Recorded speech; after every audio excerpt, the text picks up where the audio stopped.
There we go. Okay, so so what I'll do is I'll share my screen and we can get started. So now, of course, let me just make sure I'm going to share the right screen with you and I'm not sharing my emails. Okay, so.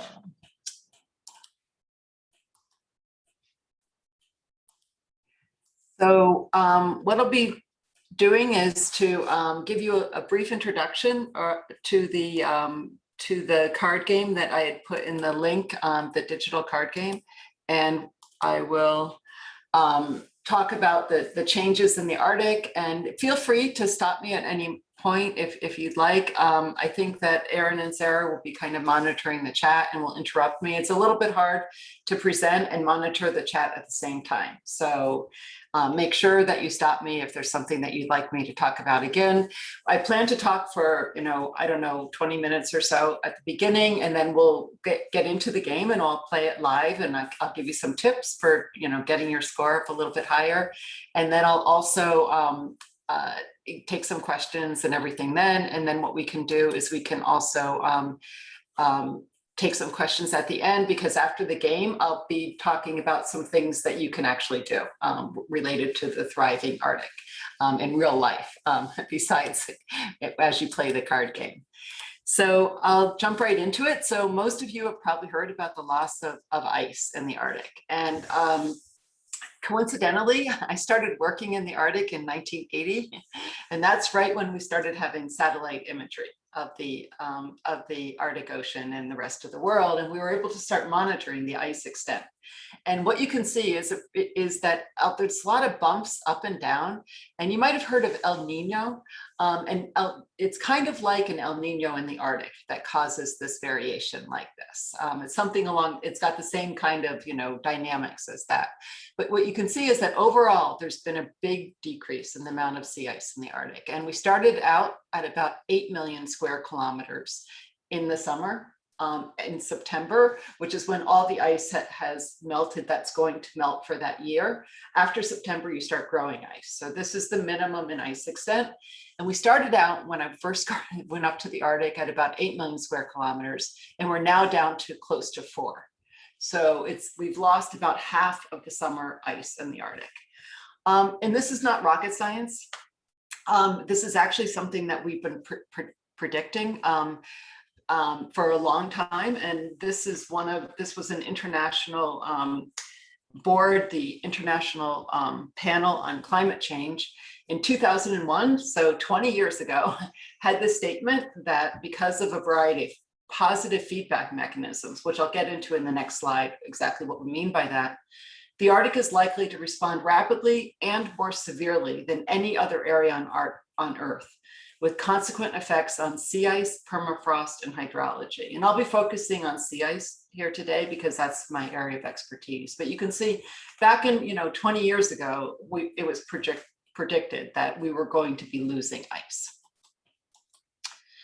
So why would we be losing the ice, especially in the Arctic? And I'm going to play this little animation if it works. Okay, it's not working right now. It's funny, the animations I can tell Aaron, were working just a minute ago, but it doesn't really matter because I can do it myself. So it's called polar amplification, which just means that the poles are going to experience the greatest amount of change.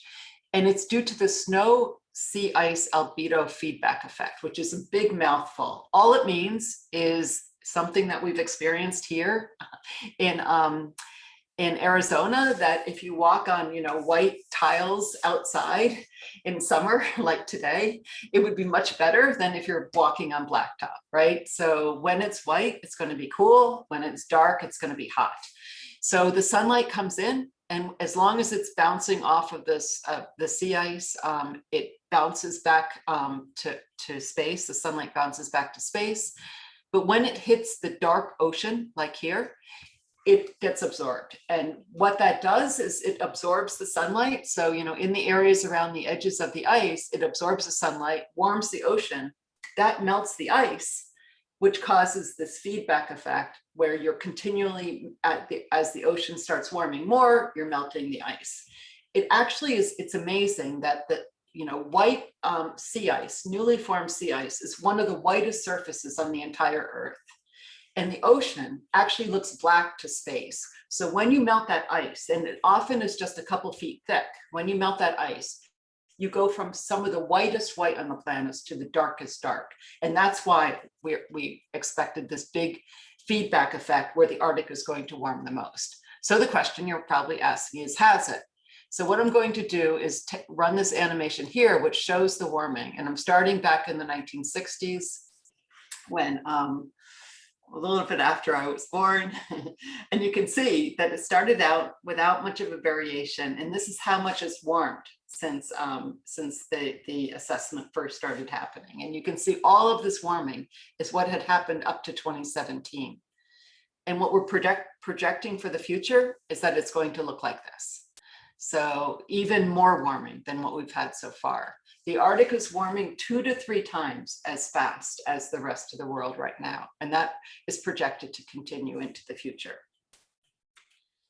So back in 1992, I did this exhibition and with the American Museum of Natural History. We called it Global Warming, Understanding the Forecast. And I was interviewed back then for a article about the exhibition. And just before I was interviewed, I had this dream of flying over the Arctic and a lot of the ice was gone. And I was taking these pictures thinking they aren't going to believe me. And the interviewer asked me, is this something that could really happen? And I said, yes, that's exactly what's predicted if global warming continues unabated. But the question is, where are we going to lose the ice? And how fast are we going to lose it? So what you can see here is that same plot that I showed you before of the satellite images. It's just kind of scrunched now, but this is the late September sea ice extent. And these are the observations in black.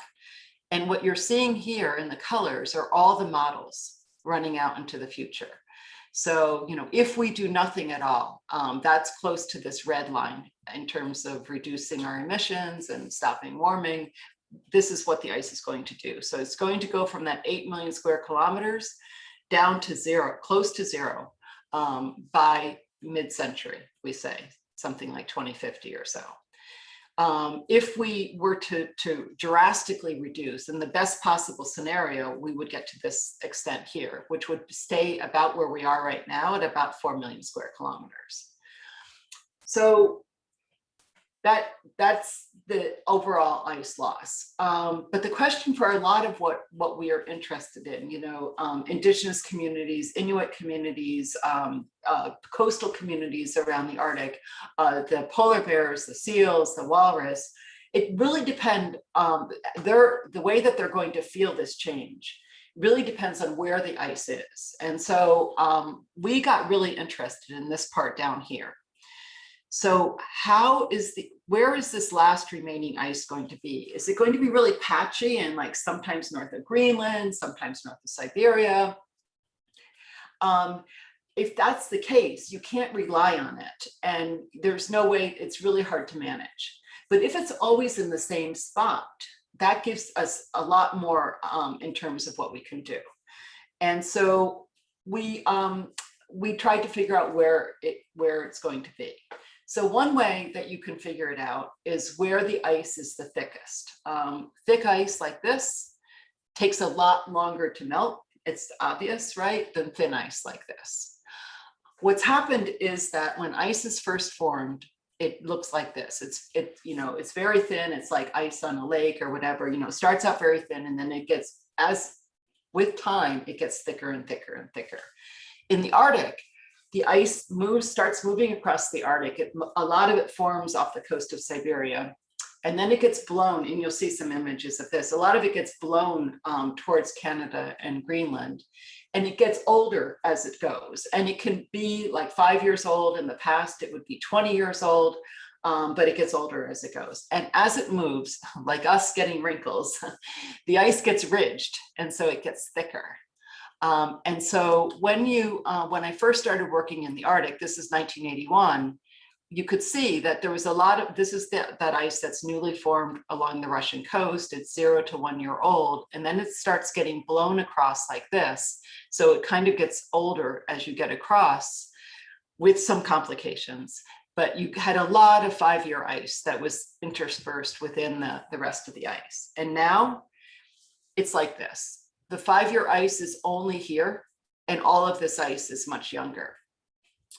So this means that this ice, this old ice, is also the thick ice. And so just based on these observations, we would say, hey, look, you know, the ice is, the distribution of the future ice is likely not to be patchy. It's likely that this is going to be the main location of where we're going to see ice in the future.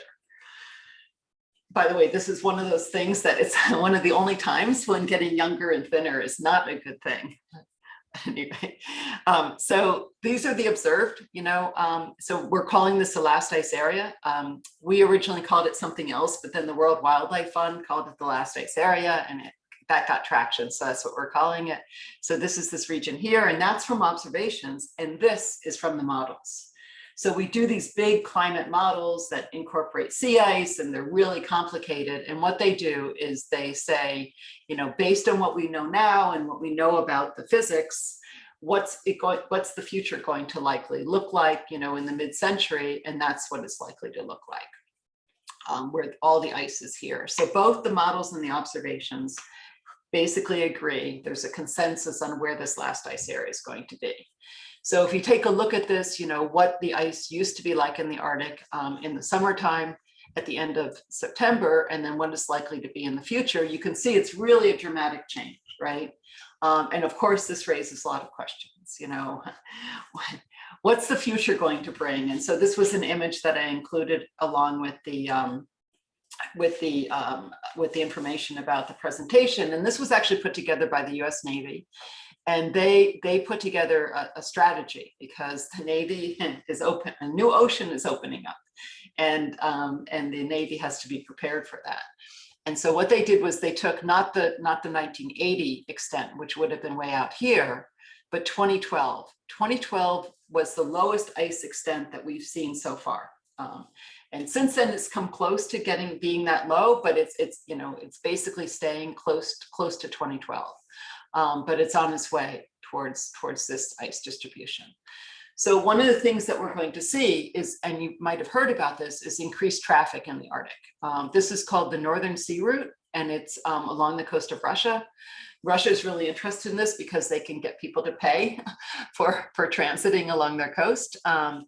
And then this is the Northwest Passage, which was in a lot of polar literature, and now it's opened up, and Canada has real problems with this because it's going through their territorial areas.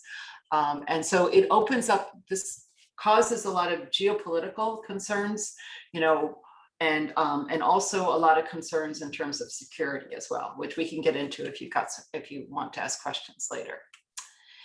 Another thing it does is it opens up this whole area to oil and gas, close to, like, depending on what aspect and what sources you're talking about, something like 25% of the future oil and gas production is people think is in the Arctic.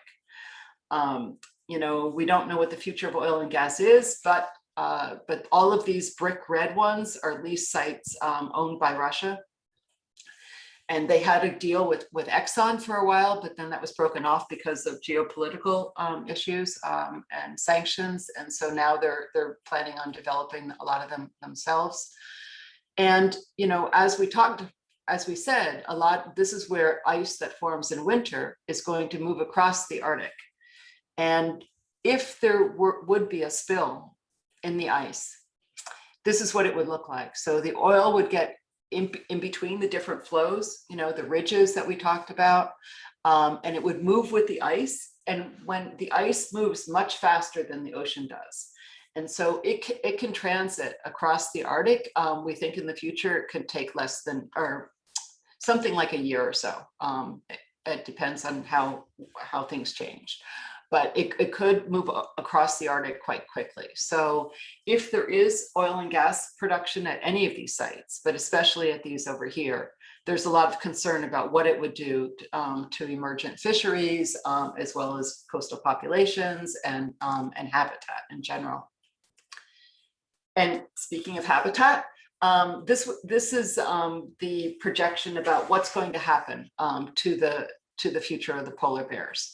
So polar bears, all of these places are places where polar bears habitat, in what's shown in red is areas where polar bear habitat is will be lost by mid-century. And so you can see it's all these areas around here, and one of the only places where habitat actually will be gained is in this place that we're calling the last ice area. And the reason why it will be gained here is that right now the ice is actually too thick for the polar bears here. And it's not the polar bears themselves that it's too thick for, but it's actually the seals that they feed on. So, and in the future, so the seals need to have breathing holes where they come up through. And if you've got all that ridged ice, the seals have a hard time with finding the breathing holes. And so when we have less ice in general, we'll actually have better habitat along this area here for the seals. And so this is a place where polar bears will be able to persist. Some people ask me if it's kind of like a Noah's Ark where, you know, species can come from all over the Arctic and come to this region. And in general, that's not the case. For example, polar bears are really territorial. So you won't pack in a lot of them in this region. You'll diminish the population in the rest of the Arctic, but they will be able to be sustained here.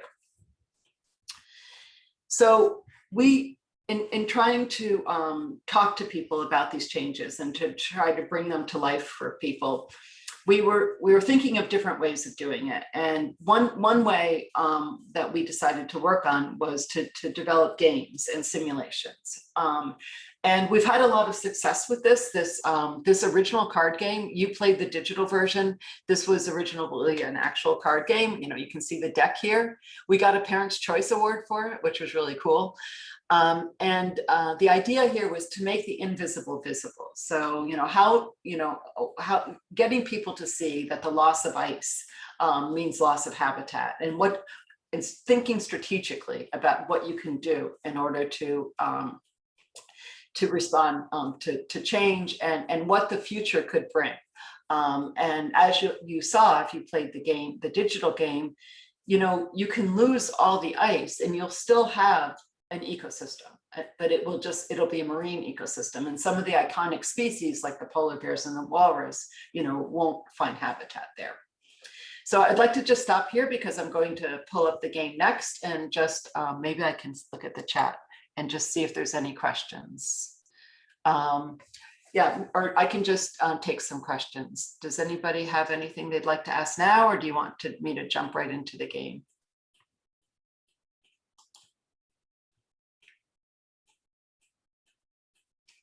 Nobody's saying anything. It's so weird in Zoom world, right? Okay, because it's hard to see faces and stuff. Yeah. Okay. So, game, yeah. Excuse me? I was just saying we could do the game. There were no questions. Okay, we'll do the game. Yeah. Okay.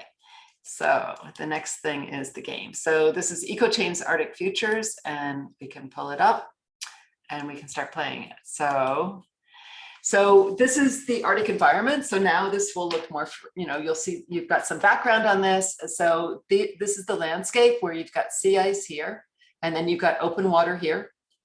And each time you play the game, you get it set up that starts with a different suite of species, just to have some variation. The way you play it is that you click over here on the draw pile, and you get these cards that will come up. So right now I can't play the ice copepod because the ice copepod eats an ice algae, and I don't have any ice algae for it to eat. So I can't play that card. Now I'm going to play over harvesting, and it tells you what species can be over harvested, and it tells you when there's something there that you have to play. So whether I want to or not, I told you that emerging fishing, there's a lot of fisheries that are coming into the Arctic and are over harvesting it in different places. There was a big, actually just yesterday or the day before, just recently in the past couple of days, a big fishing moratorium was put in place in the Central Arctic. So that's helpful there, but some of the marginal seas are still facing these issues. So I can see here that Arctic cod AC is one of the ones that it over harvesting applies to. So I'll bring it over there, and then my Arctic cod will be over harvested. Okay, squid. So squid eat krill, and so I'll put them there. Now this is kind of fun because often, obviously, the deck is stacked so that we're going to be losing ice more so than gaining it.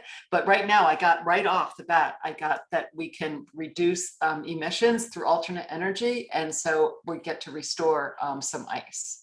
When I take an action like that, I get extra points. As well as bringing ice back. So you get points for all the ice that you have, as well as all the species that are in play.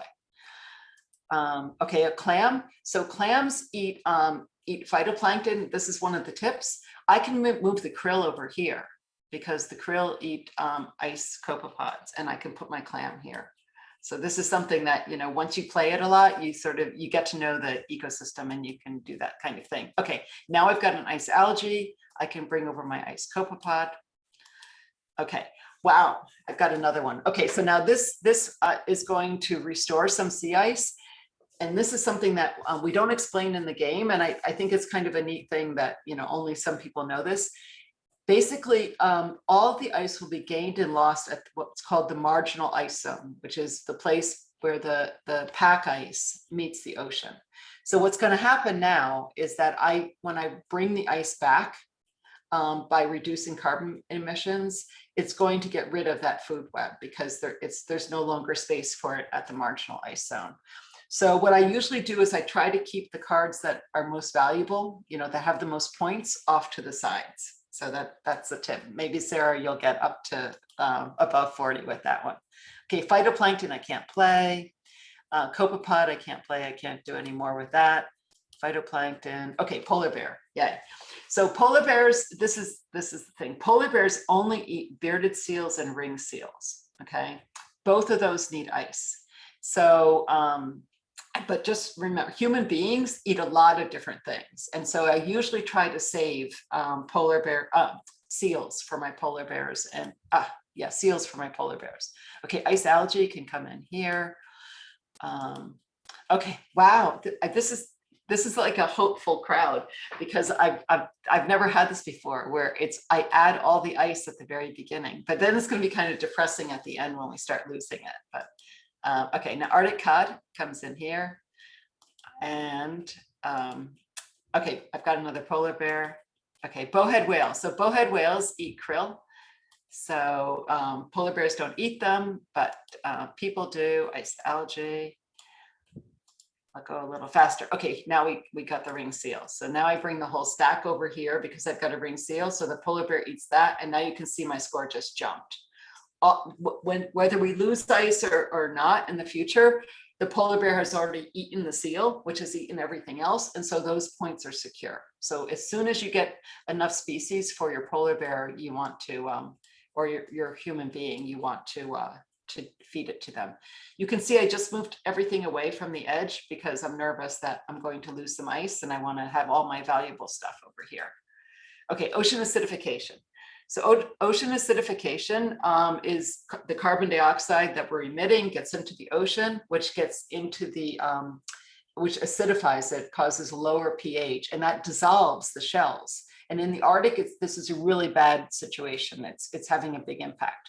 So I could, if I put ocean acidification over here, because it's both the krill and the ice copepods, then I would lose my bowhead whale too, which was eating it. So I'm going to put it here because it's going to take that away. Do you see what I mean? Okay. So this is the strategy, right, part of it. Okay, clams. So clams eat ice algae. Arctic cod, I can't play for this. Oh, but now I can. So Arctic cod comes over here. Krill can come here. Ice algae.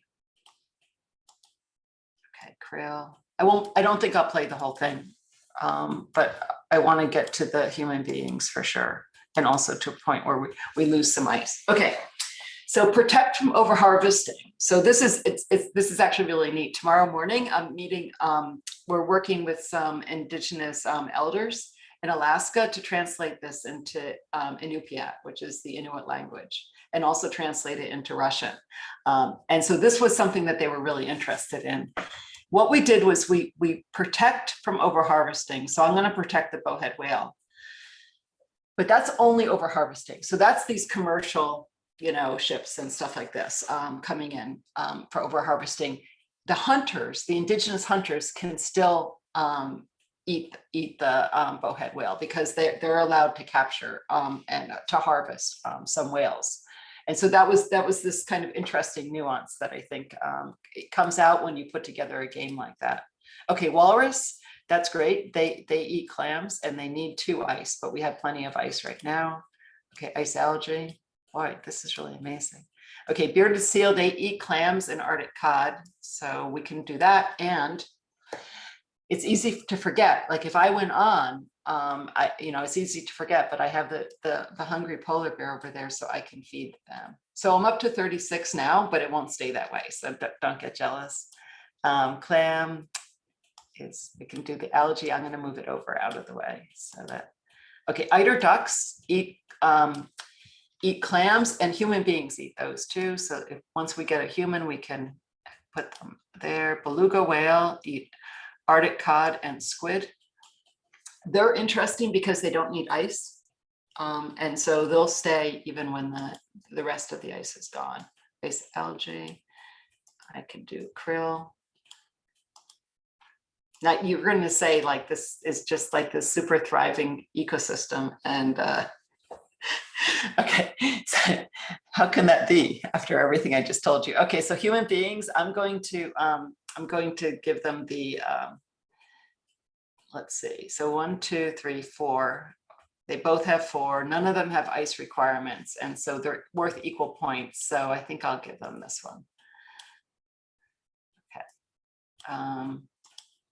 Bearded seal eats only clams and Arctic cod, and we don't have that.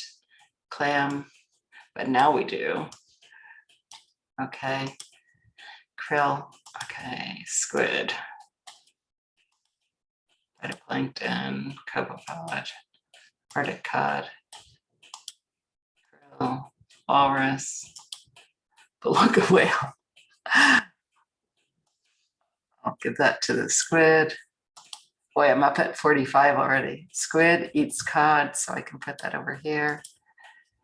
Phytoplankton, ice algae, bowhead whale. So once you protect it legally, it's protected from overharvesting. It's protected whenever you bring it up.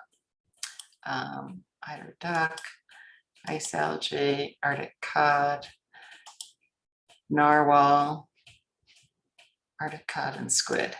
They eat squid. Invasive killer whales. So species are migrating, warm water species are migrating towards the Arctic. So killer whales are migrating into the Arctic, and they're attacking a lot of the species up there when they hadn't before. So I can have this attack any one of these. And so I'm just going to have it attack that. It's interesting. I think they don't attack belugas, but they attack everything else. So I'll bring my Arctic cod over here. Ring seal eats the cod. Copepods. Okay, so now finally. So now with carbon pollution, we're going to have warming. And so what I would like to do is I would prefer not to lose my bearded seal. See, I should have paid more attention to that as I was going along, because I want to have a seal that I can feed my, oh, actually my polar bears are all fed, so it doesn't really matter. I'm sorry, that sounds cavalier. But anyway, okay, so I'm just gonna bring it over here and it's going to melt them. So everything that depended on them is gone now. Clam, narwhal, okay, human being. Right. So now the human being, you can see in comparison to just eating the seals, the polar bears, human beings eat eider ducks, bearded seals, ring seals, walrus, bowhead whales, beluga whales, narwhal, and Arctic cod. So because I don't have to supply the polar bears, I'm going to bring over this one, because in addition to the 1, 2, 3, 4 points for the species, I also get 3 points for the sea ice. So the human being will go there. Okay, so now I've done my main job. So the polar bears and the humans, the hunters, are like the ice ACEs. So I've done my main job in terms of supplying them. And now it's just a question of how I can manage the ice loss and try to keep the most value, as many species as possible. So I'm going to lose 2 more ice and everything there. And what will happen is so the only ice dependent species I still have in my food web is the walrus. And once I lose 2 more ice, then the walrus will disappear because of that. So that's going to happen right now. So it'll happen here because it was in the stack, but if it was over here, it would have disappeared as well because it requires the 2 ice. So now we're back down to whatever the marine ecosystem can supply, and we're completely out of ice. So now you'll see what can be there in the end. All we have left is phytoplankton and krill. All right. So here I finished the game. And so this was expert because I have 37. You can get above it if the cards come up right. And so I won't play a new game right now. But anyway, so does anybody have any questions about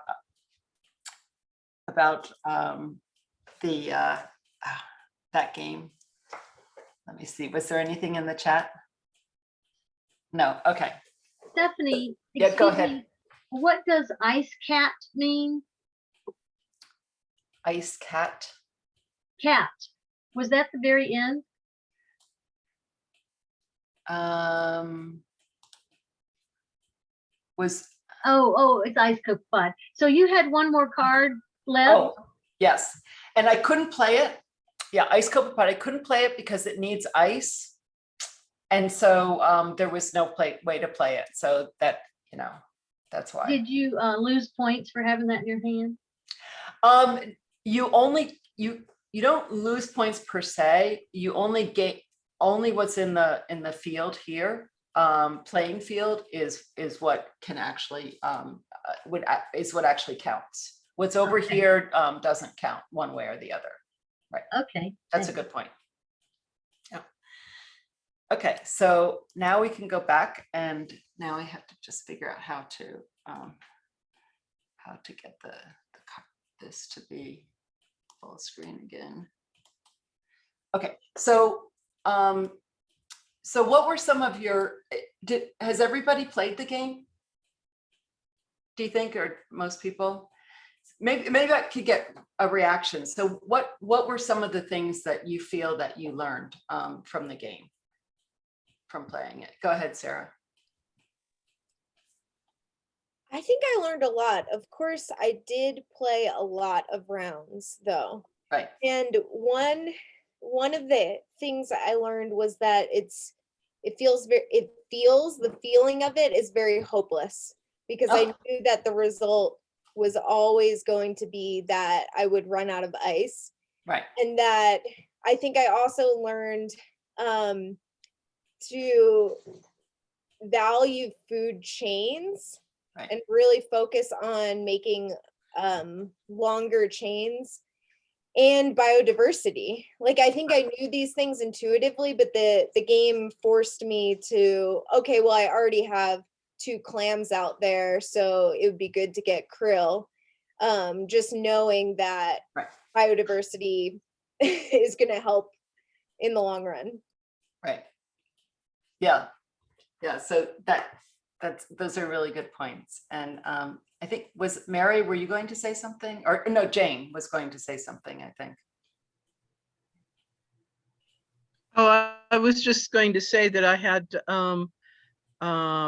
basically played it a few times, but I scored really low, but mostly because I didn't realize I could feed the polar bears and the people. But yeah, it is a little bit depressing because, it's like, I agree with Sarah that it's stacked against you to lose your ice. Yeah. Were there any other reactions? Who was it who got all the points?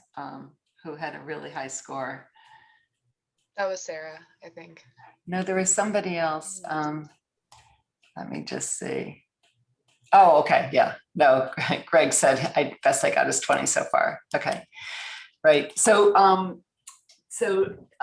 the part about not being clear that you can feed the human beings and the polar bears. So we have, did anybody try the how to play button at the top of the game?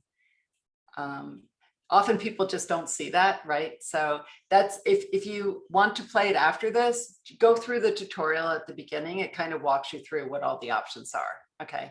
And then you can see if you can get better points, and maybe you guys can email me afterwards about how it turned out. Okay, so I'll go back. So we you know, as researchers, we are really interested in knowing what the what people learned from the game. And so we actually did this controlled study.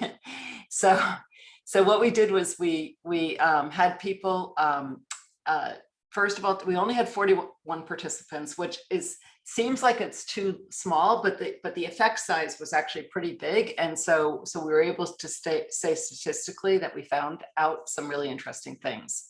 So what we did was we first did a pre-survey, and we asked people some questions, which you'll see the results of. Then we assigned people to either play the original card game, not the digital version, but the original card game, and or read an article. And the article was a chapter that I had written for a book about the changing Arctic, and we tweaked that chapter to have the same, very similar content as what was in the game. And then we did a debriefing, and we did a post survey where we asked some people some follow-up questions. And then what was really interesting was 4 weeks later, we did a follow-up survey. So in our results, the pre-survey, one of the questions that we asked was, when you think about the Arctic, what species come to mind? And we asked people to list them. And so people listed polar bears and seals, and then penguins, which they're not in the Arctic. Okay, this is something that people tend to make that mistake, but they're not in the Arctic. And then fox, whales, you know, walrus, like all these other things, including human beings.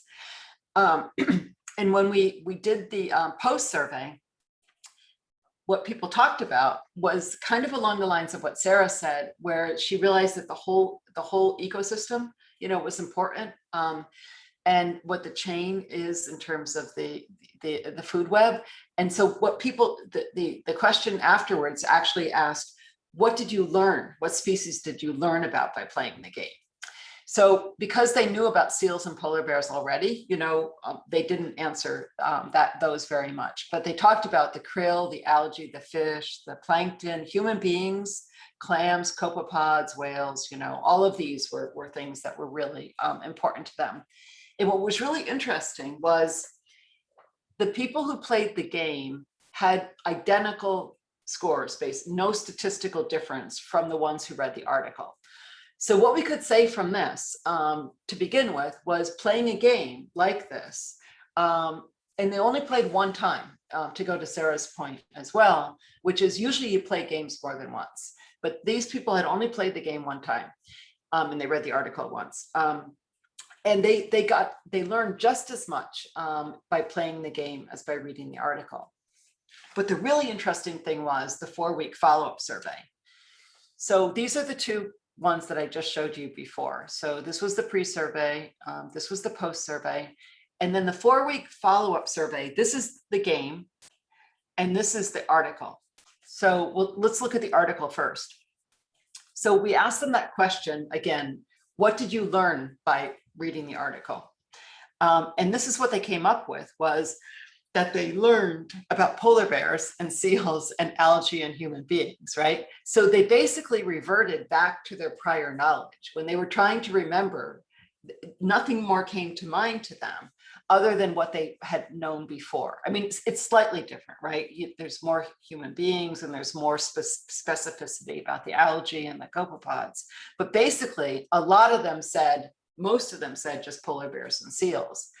The ones who played the game, though, look at this. What they really had a big learning gain in terms of what the in terms of the lower parts of the food web. And so what this says is that the game was actually better for retention of new learning.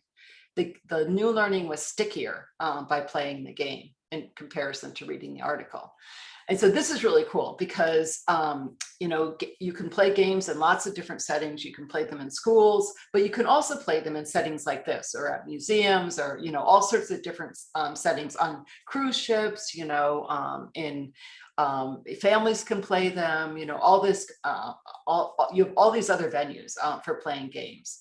And you might pick up a game. People who are don't already know about climate change or the Arctic might pick up a game and play it. Whereas you're not likely to read an article about changes in the North unless you already, you know, are interested in that. So this was really cool.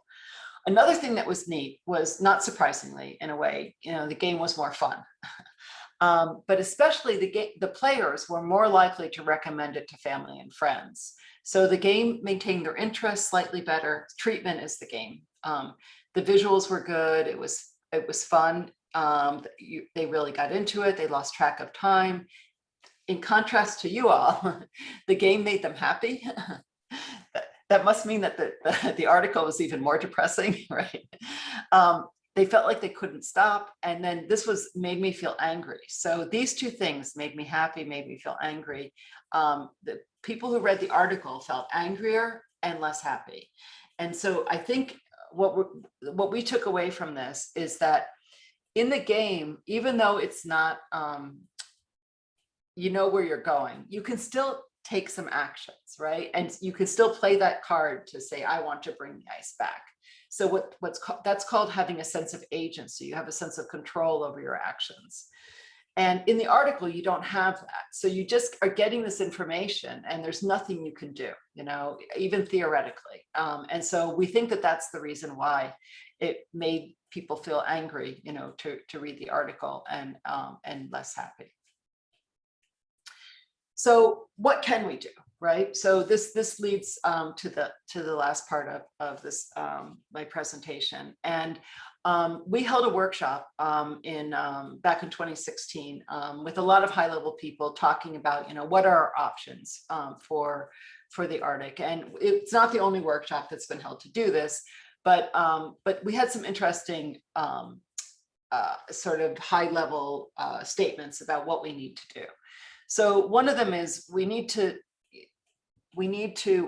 make people aware that society has already committed the Arctic to substantial future warming. And that's going to cause these dislocations within the Arctic marine system that we've been exploring, but also on land as well. The changes are already felt and will impact not only Arctic residents, but also billions of people living outside the Arctic. And I'll get to that in just a second. And right now, these changes, I showed you how much it's warming and I showed you the ice loss, right? So Arctic communities need support for strategic adaptation, including relocating now. People are having to make decisions now in the absence of policy and infrastructure.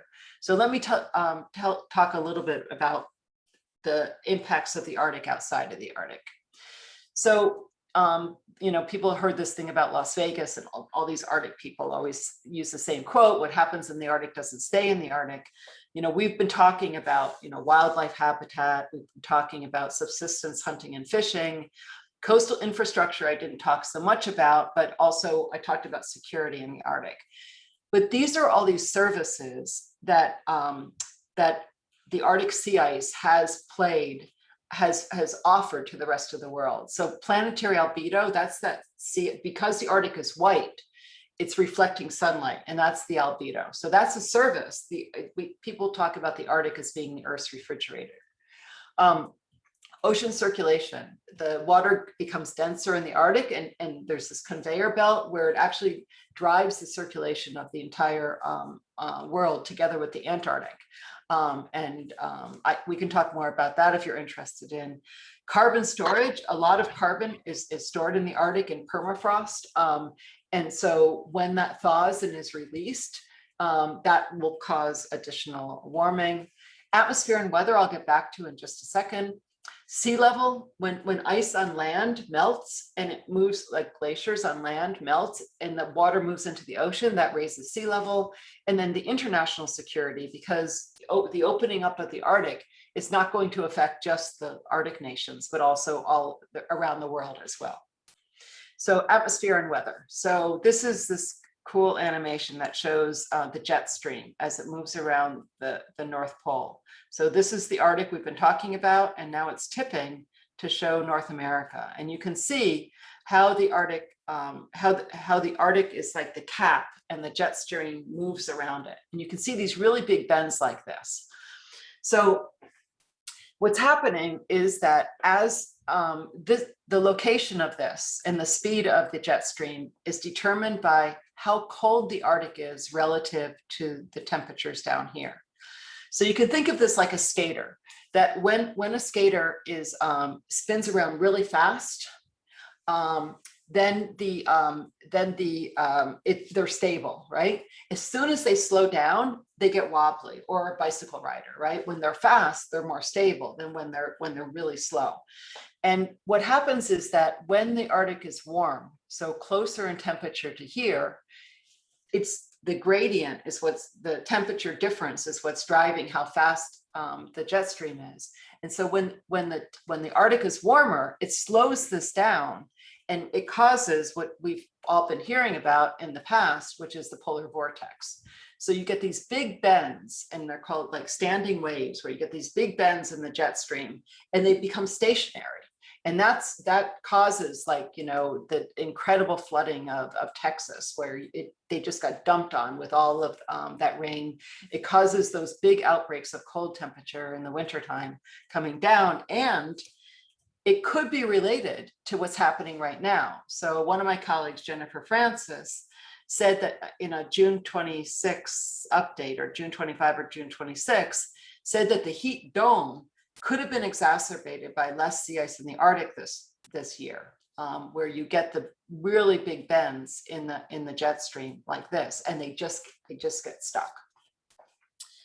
So you can see that the Arctic offers all of these services, and so our recommendations are to let people know that, you know, the changes in the Arctic, it's not far away. I mean, it's out of sight, but it shouldn't, you know, be out of mind. And so it's really critical that now we can move to mitigation. It's really critical that we address, you know, the warming that's causing, not just it's causing the changes in the Arctic, other places as well, but the Arctic is especially critical because it has such a big impact on the rest of the globe. And so there's two main things that we can do about this. One is to change, move more towards alternative energy. Energy sources that don't emit carbon dioxide. And the other one is to embark on a program of carbon dioxide removal, which is something that ASU is really strong at. So to step back just a second, I really want to thank you all for coming out here today, because one of the most important things that you can do, I'll talk about two personal things that you can do, is to talk to family and friends about climate change. Research shows, you know, like the game, people were more likely to recommend it to family and friends, right? Research shows that second only to scientists about who you trust for information about climate change is friends, even more so than websites. So you know, friends are an amazingly important source of information for each other, and yet. 7 in 10 Americans rarely or just never discuss global warming with family and friends. So talking about it is really important. The second thing is, you know, you can reduce your own carbon dioxide footprint. And this is a website which I can put in the chat. It's a really good one where you can calculate your carbon footprint. Just as a ballpark, you know, the average carbon footprint for a person in the United States is 16 tons. Which is one of the highest rates in the world. Globally, the average is closer to 4 tons. So, you know, what does this actually mean? 16 tons, 4 tons. there was this really amazing study that was done by a colleague where they actually looked at the September sea ice area, which remember, it started out at 8 million square kilometers, you know those numbers now, and we're now down around 4 million square kilometers. And they just plotted it up against the amount of carbon dioxide emissions since 1850. And what they found was that for every ton of CO2 that's emitted, 3 square meters of sea ice are lost. So we emit 16 tons, you know, in our personal, on average, our personal actions per year. And that is 16 times 3 meters of ice that's being lost every year for each one of us. And so you just multiply that by us and then multiply it by the number of people in the world, and you can see how it adds up. And there was a really eloquent quote from the former president of the Inuit Circumpolar Council, where she says, "The Inuit hunter who falls through the depleting and unpredictable sea ice is connected to the cars we drive, the industries we rely upon, and the disposable world that we have become." So what this says is that even every little action, you know, matters, but it's even more important to, as I said, talk with family and friends and think about ways to kind of amplify it. So, you know, not just you, but also getting others involved. So, this, as we said, there, one big bucket of what we can do is to reduce carbon dioxide emissions. And we can do that by emissions reductions through alternative energy, you know, solar, wind, that sort of thing. But we can also, and increasingly, we're seeing the need because the changes are just happening so fast, much faster than we had originally projected, that we need to do something with carbon capture and sequestration. So these show windmills over here for scale. And one of the things that we can actually do, and it seems kind of crazy, Dr. Strangelove or something like that, but we can actually withdraw carbon dioxide from the atmosphere using structures that are not so dissimilar. You withdraw the carbon dioxide from the atmosphere, and then there's different ways that you can sequester it. You know, you can put it underground, you can kind of mix it with rock to make a different kind of rock. And some of the world's experts are here at ASU doing really literally groundbreaking work on this. Another thing that people are beginning to talk about, and I really have mixed emotions about this, is something called solar radiation management. So I told you before that the Arctic is the Earth's refrigerator, and because it's white, it's reflective. And so people think, well, can we add more white surfaces up there to make the Arctic reflective again? So these are like space mirrors, balloons, putting white surfaces on the ice. Another thing you can do is planes can release sulfate particles. It's kind of like, that's what the impetus for this, the inspiration for this was actually volcanic eruptions, where they release sulfate into the atmosphere. And after Mount Pinatubo went off, the Earth actually got a ½ degree colder. So they're saying, could we make kind of Mount Pinatubo like things happen on purpose? Cloud whitening. So it turns out that if you seed the clouds with a lot of fine particles, fine droplets are brighter than big droplets. And so you could whiten the clouds, you could have reflective buildings, which we have a lot of here in Phoenix. You could plant crops and things that are brighter. So there's lots of different ideas about how to do this.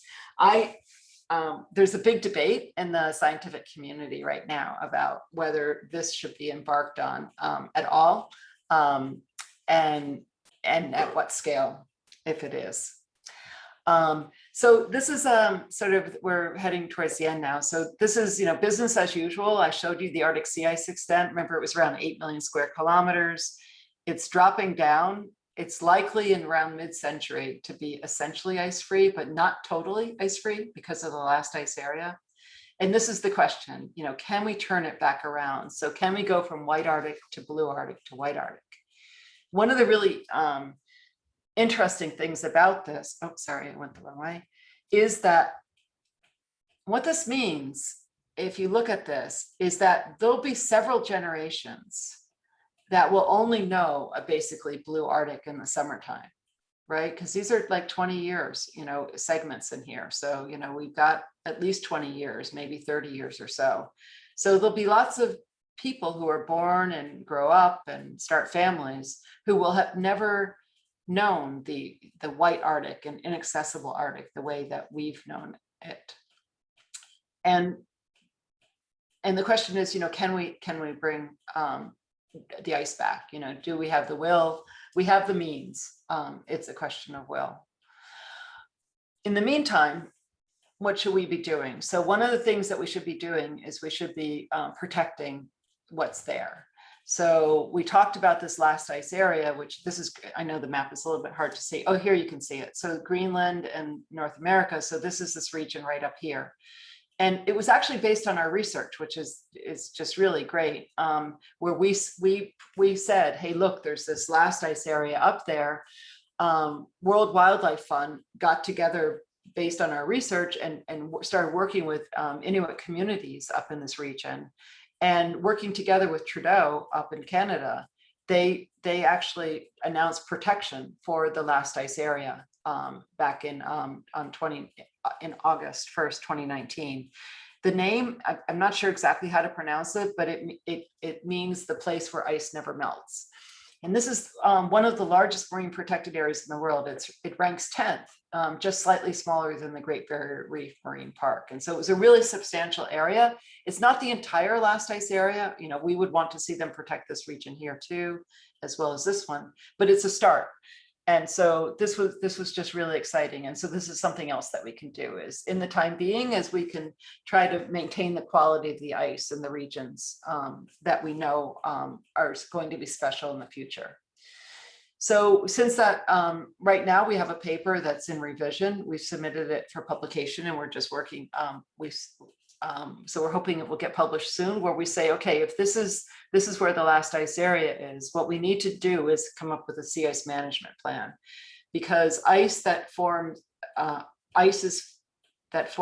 the Russian coast, and right here is where those lease sites are, will move directly across the Arctic, to the last ice area. And so it doesn't make sense to protect this region without protecting the ice that's coming into here. The Northern Sea Route goes here, the Trans-Arctic Sea Route goes here, which will be opening up in the next 20 or so years. And so that's the next proposal that we have. So looking ahead, over the next several decades, we're dealing with our legacy. The warming that's happening up there, it's going to progress. And we're heading towards a largely ice-free Arctic at the end of the summer, with increased interest by fisheries, oil, gas, minerals.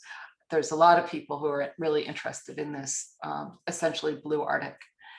And the question is Arctic 2.0, what comes next? This is our choice.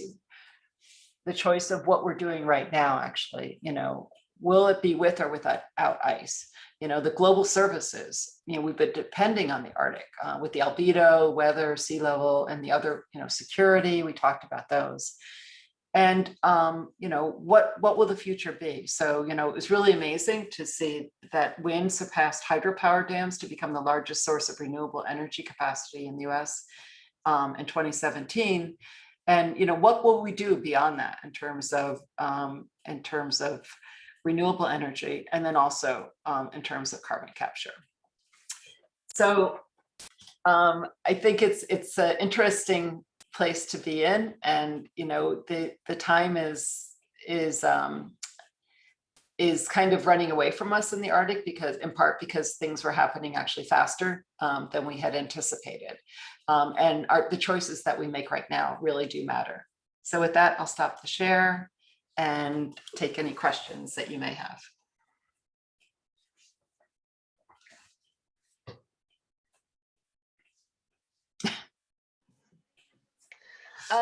One question I have, I was just curious if you have an answer for this. I know some people who don't take carbon emissions seriously because they think it's a solar cycle instead. Yeah. Have you heard anything about that? Yeah. So that was there was this one of these things. It's like how this, how to lie with statistics. So there was a really funny depiction of, I think it was the number of storks in Germany are declining and exactly the same rate as the childbirth rate. So it's just like this silly thing, right? So it was just one of these, like, there's no connection between the two, and it was just something that it seemed to match for a little while. I think the match is not good anymore, but just for that one window of time. Yeah, I did. But it's a good question, because you'll see something like that and you go, hey, wait, isn't there another explanation? And it's not the solar activity. Yeah. Okay. Thanks. I wanted to ask if the Antarctic is disappearing at the same rate. Yeah, so the Antarctic, it's a great question. And for a long time, the Antarctic sea ice did not decline. And everyone was wondering, like, why? And it's really interesting. So, with the jet stream in the Arctic, you get those big bends, right? So that actually causes a lot of, it brings warm air up, as well as bringing cold air down right into the Arctic and out of the Arctic. In the Antarctic, there's no continents or anything that around the Antarctic circumpolar ocean to actually help cause those bends, right? So what happens is, it's kind of like a meander in a stream. You put a pebble in it, and it kind of moves around it. And so that's one of the things that stimulates the jet stream bends.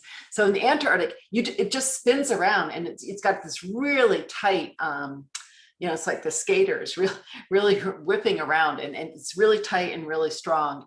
And Antarctica is much colder too. The South Pole is high altitude, and it's much colder than the North Pole, which is at sea level.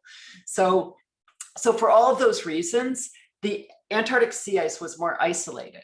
And kept within its own kind of refrigerator for a long time, but it's declining now. And the other thing that's happening, and my PhD was actually on glaciers, so I've done a lot of work on that too. And the Antarctic and both the Arctic, there's some glaciers that are really declining quickly. And when the glaciers start to melt or thaw, if you get water at the base of the glacier, it's like people say it's like on a pancake griddle instead of a waffle iron or something. It just starts a greased pancake griddle. It just starts skidding out really fast, and it's called a glacier surge. And those can draw down ice really quickly and release a lot of ice into the ocean and cause sea level to rise. So right now, I keep getting feeds saying this glacier is moving fast and this glacier is moving fast. And so there's a lot of concern that we're reaching that point where a lot of those glaciers are going to be dumping in all this ice and raising sea level. So it's not just the Antarctic has a lot more ice on land than the Arctic has. And so that's one of the big threats or concerns down there. Earlier, you mentioned the impact you mentioned the potential impact of the loss of Arctic sea ice on the some key ocean currents. Could you say more about that? Right. Yeah. So I don't know. Has any of you seen The Day After Tomorrow? I think that's the one. No. Yeah. Okay. Yeah. So I actually never saw it. My husband is his research area is on the ocean conveyor belt, and actually he was we met at sea up in the Arctic, actually, on an icebreaker. But he was taken to see that movie by a reporter, and afterwards they said, like a real life Dennis Quaid, Peter Schloss. So what it is, it's I just love that this, because it's so straightforward. So you form sea ice in the Arctic, and the ice is it will exclude salt. So that you form it from the ocean, but the sea ice is only like 3%. It's like 3 per mil of salt, versus the ocean is like 35 or so. So most of the salt goes into the surface of the ocean. Okay, and it's cold up there, right? So you've got it cold and you've got it salty, which makes it dense. So that that water sinks, and it sinks, down, and you keep forming the sea ice and excluding the salt. It gets cold by the winds and whatever, and it sinks. So you have it's like, in your coffee, you pour the milk in, the cold milk sinks to the bottom, and then it sinks to the bottom and then moves along the bottom of the ocean. right? And the same thing is happening in the Antarctic. And that causes this great ocean conveyor belt. If you just Google it, it's just amazing. It's really true. I mean, I've been out there, I've kind of collected all this evidence of it and stuff like this. And so again, like the temperature differential, you know, that we talked about, that's forcing the jet stream to be fast and strong or not. What people are concerned about is what happens if we're not forming this dense water in the polar regions, because you're not forming as much sea ice, the winds are not as cold, right? It's going to slow down that circulation pattern, right, with the ocean, and it will mean that the jet stream will divert and I'm sorry, not the jet stream, the Gulf Stream in the North Atlantic would divert, and it wouldn't go up into the Arctic anymore. It might go over, you know, more towards Europe or something like that, and it will slow down. And in the past, this surface ocean water that's sinking down has a lot of oxygen in it because it was right near the atmosphere, right? So that brings oxygen to the bottom of the ocean and it keeps it aerated. Right. So actually the ocean has become dead before down because you haven't had the oxygen being brought down to the bottom of the ocean when the earth was warmer too. So there's all these things that can happen. Actually, the president of Iceland got really worried about global warming, in part because he thought that the Gulf Stream might get diverted, you know, south of Iceland, and then Iceland would be in a very different climate, you know, more like Greenland or so than the way it is right now. So anyway, so do you want to know more about that? I think, you know, I think that you've explained the conveyor really well, and I knew a little bit about that before, but is there evidence that shift is starting to happen, or? Yes. So I just got, again, something just came up about, you know, people are seeing that the ocean conveyor is slowing down. So you could just try Googling that and you'll see what the latest evidence is on that. Because I haven't had a chance to read that paper, but I heard that. And it's been coming in. It's not, it can happen actually pretty quickly when the conveyor will sort of jump. But quickly, I think, it's hard to tell because our best record of this actually is in Greenland. There's ice cores, and the ice cores preserve their ice every year, and you can count it like tree rings. It's really cool because the summer ice is different from the winter ice and stuff. And so you can go back, you know, about, I think 30,000 years or so, where you can actually count the layers, and then they get too smushed out and too thin. And people have been able to see that you've had this big temperature jumps in Greenland, and they think it's due to the Gulf Stream shifting due to things along these lines. Yeah, so check it out. I will. Any other questions?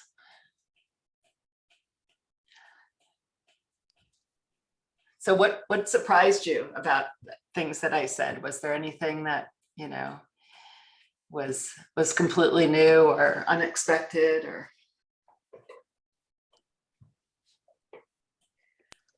I can't stop thinking about the game.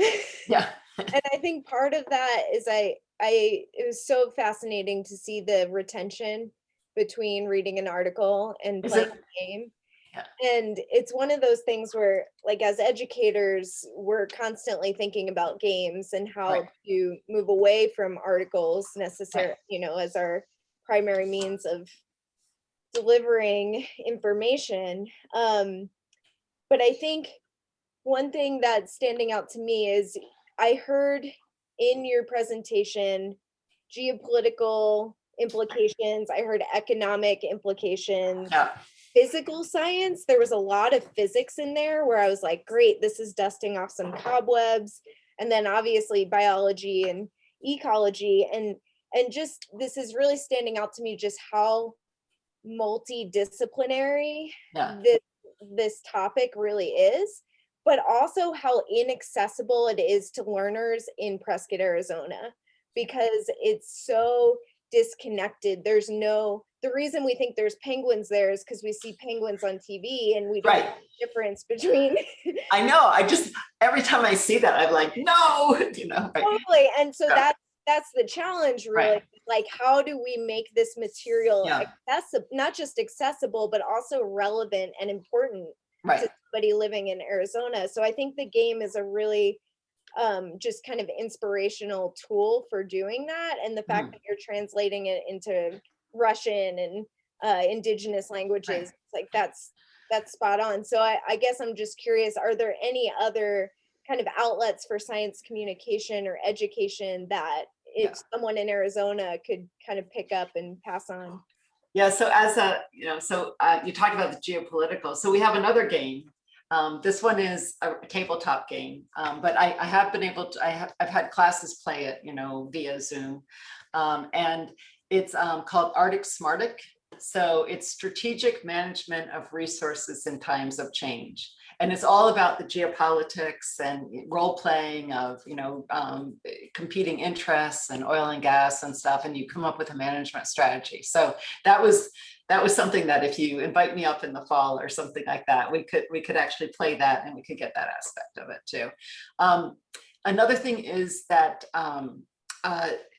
I just wanted to say that one of the things that I found really striking when you said, it's inaccessible to people, in Arizona or in Prescott, I was talking with an Inuit elder about doing this translation. And she said that she so appreciated the game because it helped her to explain to her children and grandchildren what the changes are and happening, right?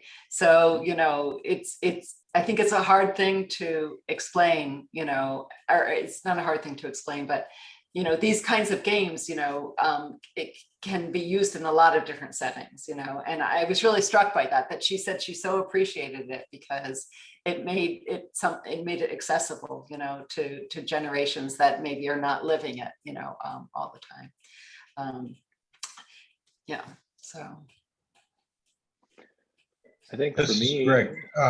I had not thought about the Arctic's effect on the jet streams and ocean currents, and seeing what it had done to the polar vortex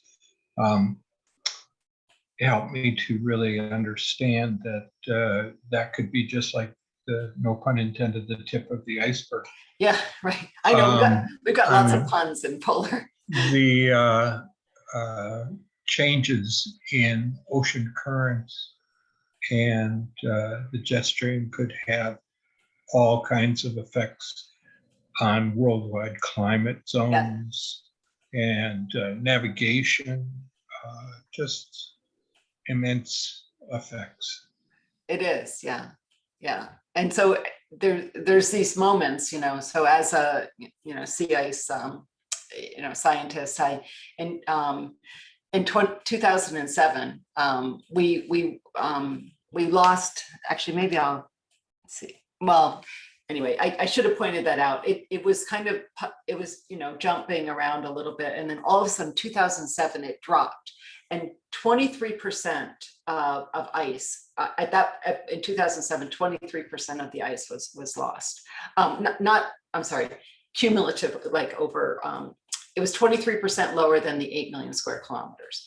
And then after that, 2012, it was low again, but it wasn't that much lower than 2007. So there was like this big drop in 2007. And I remember still like looking at them, I had been doing something else and I pulled up the data and I was like, oh my God, it's going, right?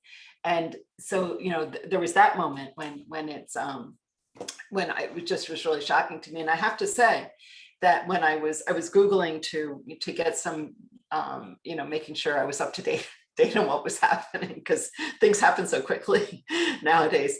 And it was Portland and Seattle were hot, right? And then also that place that was close to Vancouver. But in Russia, they recorded 118 degrees, I think, above the Arctic Circle, right? And it's like, you saw how interconnected things are. And if that's that warm over there above the Arctic Circle, and that's just, astounding to me that, And that's just the changes Yeah. Yeah. will just accelerate. They with- are. So it's not going to with, stay that way now, but these anomalies are going to be becoming more and more frequent, right? Exactly. Yeah. Thanks. I guess I would echo what Greg said in terms of, I think I'd heard of the ocean conveyor impact before, but I think the jet stream one, and also just, being reminded of the food webs Yeah. and the interaction effects that can happen there, and how, that's really, I guess, that was a bit of an eye opener for me tonight. Mhm. And how you can find yourself with very few rows of cards in your solitaire game there. Right. Yeah. Yeah. So now you'll have to give it a try. You should send Yeah. to Erin or Sarah and see if you guys, now that I have the tips like the marginal ice zone thing, I think that that's a good one. And make sure you feed your hunters as soon as possible, and Yep. take every action that's offered to you. That adds points too. So. Okay, good. And it's good in philosophy and not just for the game, but for real life. So. Yeah, I played it right before we started this, and all of a sudden, all I had was phytoplankton, clams, and the duck. And I was like, oh, great. All I can support are the things that, like, I don't know if eider ducks are migratory or if they can move somewhere else, but I was like, I can't support the things that have to live in the Arctic. And so that was pretty eye-opening. Yeah. It's like the lack of biodiversity and how it is such a distinct habitat. Yeah. Stephanie, I just finished reading the book, The World in the Whale, Okay. and I wondered how whales are being affected by this ice melting in the Arctic particularly. Yeah. So so it's varied. It depends on the type of whale and the habitat. Some whales really like to be at the marginal ice zone, and so they're moving farther and farther north. And a lot of whales so some whales stay within the Arctic and stay at the marginal ice zone.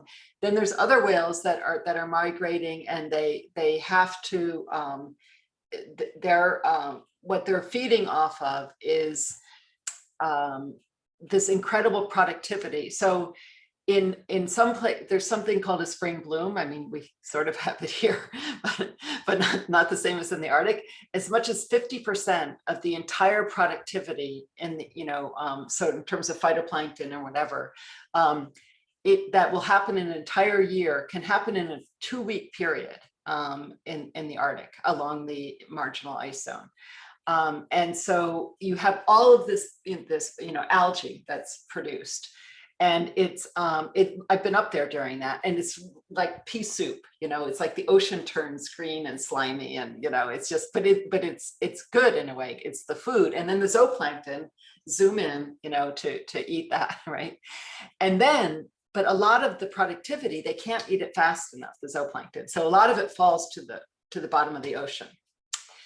And then that supports this benthic food web that a lot of the whales come in and they feed off of, is little shrimp-like organisms and stuff like that are feeding off of all the detritus, the stuff that falls down from the surface. And much of the marginal seas of the Arctic are like 30 meters deep or 50 meters deep, and so the whales can dive down and get to that food. What's going to happen is that as that marginal ice zone moves to the north, it moves farther and farther, kind of retreats back farther around much of the Arctic. It's going to be over deep water. The Arctic Ocean is, a mile or more deep. And so you have these shallow shelves, and then you have a deep drop off, and then, you have the bottom of the ocean.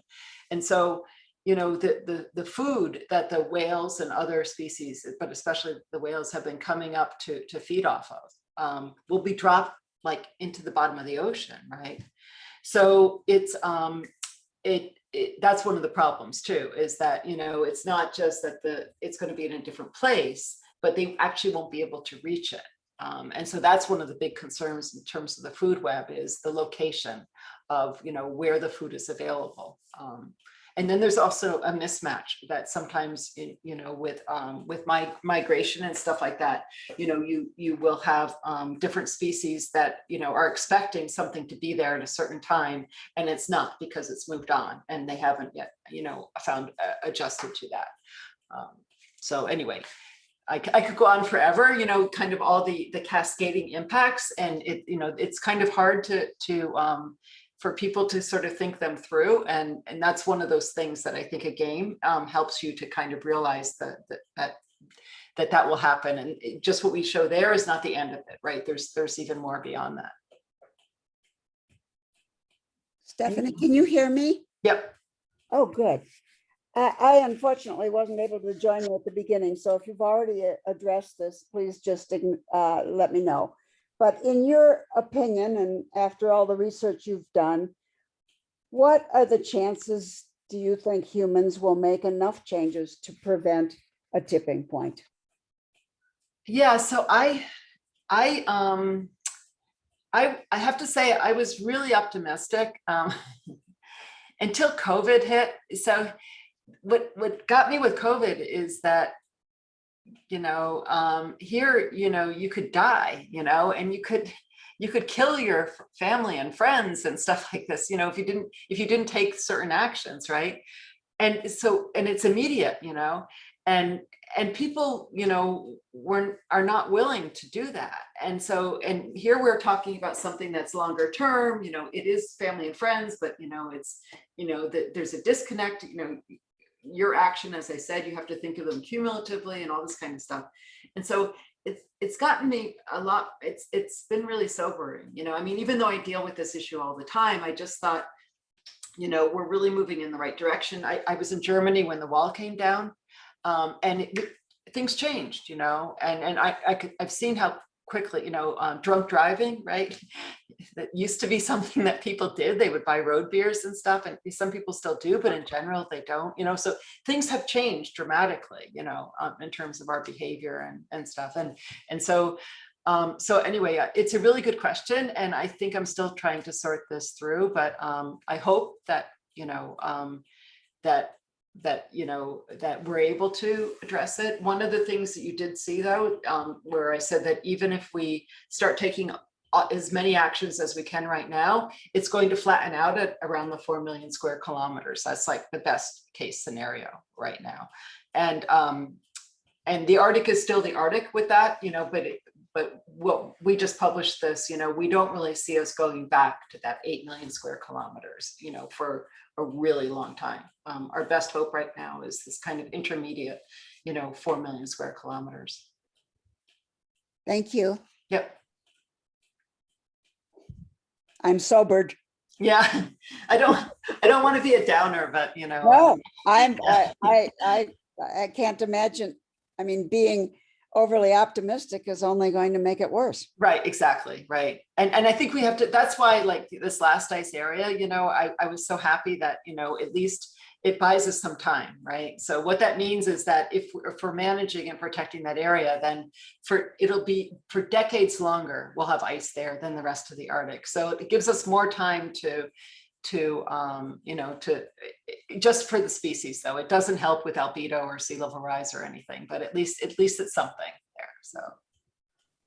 Wow.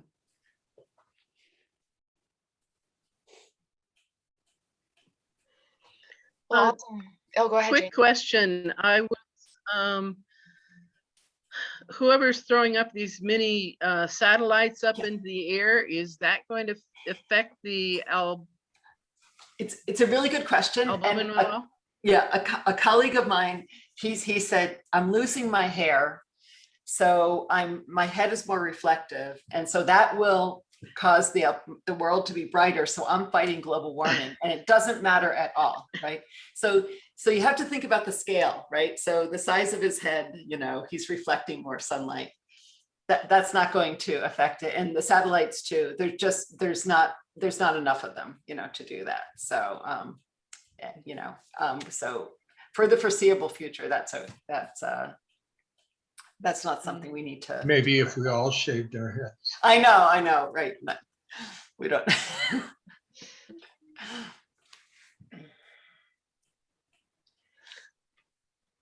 Awesome. Well, thank you so much, Dr. Furman. That was great. And we'll definitely be in touch about having you out in the fall, hopefully. So if you guys have any questions for Dr. Furman that you think of after this program or want any of her materials, just send me an email and I can give you her information or I can request it from her.